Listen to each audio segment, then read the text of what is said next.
కాదు 2000 సంవత్సరాల క్రితం వచ్చాడు. 33.5 సంవత్సరాలు ఉన్నారు. 3.5 సంవత్సరాల సేవలు అద్భుతాలు చేశారు, చంపేశారు, తిరిగి లేచారు, మరలా వస్తారు.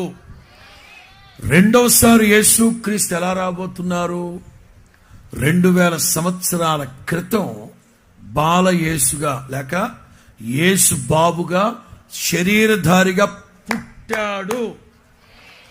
రెండవసారి ప్రత్యక్షము కాబోతున్నారు.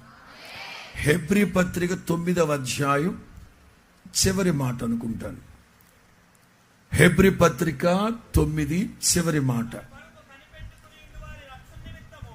తన కొరకు కనిపెట్టుకొని ఉన్నవారి రక్షణ నిమిత్తం పాపము లేకుండా మొదటిసారి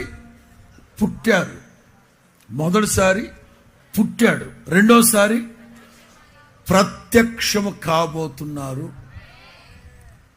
మంచి శీర్షిక, ఈ సభలకి మంచి శీర్షిక ఏర్పాటు చేశారు. ప్రభువు రాకడకు ఏ సభలు ఇవి? మాట్లాడాలి. రెండవ రాకడకు సిద్ధ